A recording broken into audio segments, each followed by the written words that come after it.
अस्सलाम वालेकुम, मैं हूं मोहम्मद हुसैन तालिब हुसैन और आप देख रहे हैं चैनल। सामीन इकराम, आज पूरे सोशल मीडिया के ऊपर हर जगह पर एक ही मौजू आपको नज़र आ रहा है, मलाला यूसुफजई।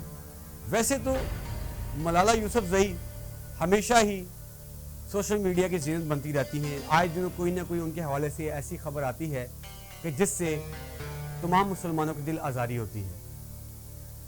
वैसे तो मैंने कभी इन पर प्रोग्राम नहीं किया, लेकिन आज मैं समझता था जो मौजू है उसके ऊपर एक प्रोग्राम मुझे भी करना चाहिए।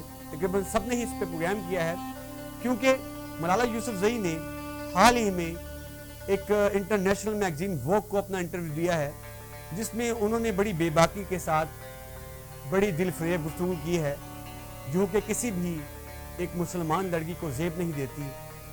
वैसे तो इंटरव्यू बहुत लंबा है, सारे इंटरव्यू की हमें ज़रूरत नहीं है आपको बताने की। जो ख़ास तौर पर एक हिस्सा इसमें ऐसा है जिसमें मुसलमानों की दिल आज़ारी हुई है, ख़ास तौर पे पाकिस्तानियों की और पश्तून लोगों की, क्योंकि इनका ताल्लुक भी पश्तून फैमिली से है और पश्तून लोगों की बड़ी दिल आज़ारी हुई है।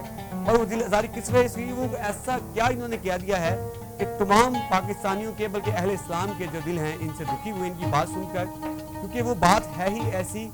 चलिए हम आपको बताते हैं कि उसमें इन्होंने अपना जो इंटरव्यू दिया है, ये जो इंटरव्यू था ये प्रिंट मीडिया का इंटरव्यू था, एक मैगजीन का इंटरव्यू था। वो जो खास लाइन है वो मैं आपको बताने जा रहा हूँ। कहती हैं कि I still don't understand why people have get married. इसका मैं उर्दू में आपको तर्जुमा बताता हूँ। कहती है कि मुझे अभी तक समझ नहीं आ रही कि लोग शादी क्यों करते हैं। अच्छा, अभी तक मलाला को ये समझ ही नहीं आ रही कि लोग शादी क्यों करते हैं। बड़ी बात है, इस पर हम बात करते हैं, लेकिन अभी मजीद को पढ़ते हैं। उसके बाद कहती हैं, if you want to have a person in your life, अगर आप अपनी जिंदगी में कोई फर्ज रखना चाहते हैं, why do you have sign marriage paper, तो आपको शादी के कागजात पर दस्तखत करने की क्या जरूरत है। कहती हैं अगर आप अपनी जिंदगी में कोई फर्ज रखना चाहते हैं तो आपको शादी के कागजात पर दस्तखत करने की क्या जरूरत है। अब इनकी सोच को सलाम है कि एक पाकिस्तानी और एक मुसलमान लड़की की ये सोच हो नहीं सकती। बहरहाल अभी आगे चलते हैं। Why cannot it just be a partnership? क्यों ये सिर्फ शराकत नहीं बन सकती। अब इस बीबी को कौन समझाए कि जो पार्टनरशिप होती है वो बिजनेस में हो सकती है, कारोबार में हो सकती है। पार्टनरशिप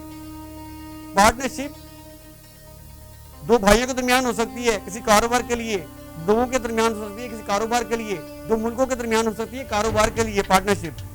बीबी, पार्टनरशिप जो है ये शादी में नहीं होती, ये कोई सौदा नहीं है, ये शादी है।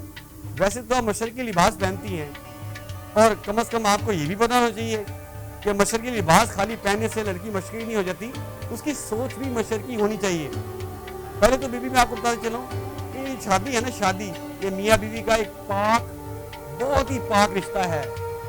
ये हमारे नबी करीम हज़रत मोहम्मद मुस्तफ़ा सल्लल्लाहु ताला अलैहि वसल्लम की सुन्नत है। और अगर आप आका दो जहां हज़रत मोहम्मद मुस्तफ़ा सल्लल्लाहु ताला अलैहि वसल्लम की सुन्नत को समझते नहीं हैं, अगर आपको कुरान के अहकामात पता ही नहीं है, तो फिर तो आपकी जितनी तालीम है, आपने नोबल अवार्ड भी लिया, आपने बड़ा कुछ लिया होगा वहाँ से, लेकिन ये तमाम तरह आपके ज़ीरो। अगर आपको कुरानी तालीमात का पता ही नहीं है, कुरान की तालीमात है ही नहीं। हमारे कुरान की तालीमात तो ये है, जो आप लिबास जेबतन करती हैं पर्दे के लिए, तो आपके अंदर से भी तो वही चीज़ निकलनी चाहिए ना। आपकी सोच कैसे ये बन गई। आपने ये नहीं सोचा कि आपको जो लड़कियां देखती हैं, जो आपसे मुतासिर होती हैं, आपकी सोच से वो क्या सोचेंगी। तो खुदा का थोड़ा सा इंसान को खौफ खाना चाहिए, कहते हुए आपके अगर वालिदैन हैं, वो भी माशाल्लाह पाकिस्तानी हैं, मुसलमान हैं, और उन्होंने भी शादी की। आपने अपने इंटरव्यू में यही बताया कि आपके वालिदैन की मोहब्बत की शादी है और एक दूसरे को पसंद करते थे, अभी भी पसंद करते हैं, तो उन्होंने शादी की है। तो आपको भी ये पता होना चाहिए कि मैं इस्लामी कवानीन के मुताबिक बात करूं। आपको यही नहीं पता चला कि आपने क्या कह दिया। बहरहाल आपकी सोच है बहुत आज़ाद है। पहले तो आपको बताऊं कि शादी जो है ये एक पाक रिश्ता ऐसा है जो हमारे आकाए दो जहां हज़रत मोहम्मद मुस्तफ़ा सल्लल्लाहु ताला अलैहि वसल्लम की सुन्नत है। तो हम उसी हिसाब से उस सुन्नतों को पूरा करते हुए उसी तरीके से शादी करते हैं जैसे लिख दिया गया है। जैसी शादी आप या जैसे रहना आप पसंद करती हैं, ये तो यूरोप में आज़ाद ख्याल लोग جو عیاش خیال لوگ ہوتے ہیں یہ وہ آزادی مانگتے ہیں. کسی مسلمان لڑکی یہ سوچ نہیں ہو سکتی. آج آپ کو بتاؤں اسلام میں عورت کا مقام، اسلام میں عورت کا مقام یہ ہے کہ آقا دو جہاں حضرت محمد مصطفیٰ صلی اللہ تعالیٰ علیہ وآلہ وسلم کے آنے سے پہلے عربوں کی یہ حالت تھی کہ وہ اپنی بیٹیوں کو زندہ درگور کر دیا کرتے تھے، قتل کر دیا کرتے تھے، عورتوں کو بیچ دیا کرتے تھے، کوئی عزت نہیں تھی. یہ صرف صدقہ ہے ہمارے نبی کریم کا کہ جن کے صدقے سے عورت کو معاشرے میں مقام ملا. عورت بہن بھی ہے، بیٹی بھی ہے، بہو بھی ہے. آج جو عورت کو مقام ملا ہے یہ ہمارے پیارے آقا کی وجہ سے ملا ہے. اور عورت شرم و حیا کا فکر کیوں کہا جاتا ہے؟ اس لیے کہا جاتا ہے کہ عورت کا ایک اپنا مقام ہے. آپ کو یہ سمجھنا چاہیے تھا اور آپ کو نبی کریم حضرت محمد مصطفیٰ صلی اللہ تعالیٰ علیہ وآلہ وسلم کی سنتوں کو سمجھنا چاہیے تھا. پھر اس میں نہ سمجھی والی کون سی بات تھی؟ کیسے ہی آپ نے کہہ دیا؟ آپ نے سوچا کہ وہ ایک انٹرنیشنل میگزین ہے، آپ اس کو انٹرویو دے رہی ہیں، یا تو جان بوجھ کے آپ سے یہ الفاظ کہلوائے گئے یا پری پلان سارا پلان تیار کیا تھا.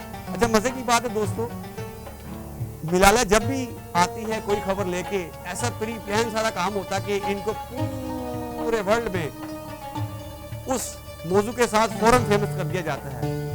بہرحال اس پہ میں زیادہ کیا کہہ سکتا ہوں. اللہ کریم سے یہ دعا ہے کہ اللہ کریم اپنے سونے حبیب کے صدقے آپ کو ہدایت دے، آپ کی سوچ کو مشرقی ہی رکھے. بے شک آپ مغرب میں پڑھی ہیں لیکن سوچ آپ کی اللہ کرے کہ مشرق والی ہی رہے. اور یہ ضروری ہے لڑکا لڑکی کے درمیان رہنے کے لیے اکٹھے کہ وہ شادی کر لیں، اور ایمان کا اسلام کا تقاضا بھی یہی ہے. اللہ آپ کا اور ہم سب کا حامی ناصر ہو. اللہ نگہبان.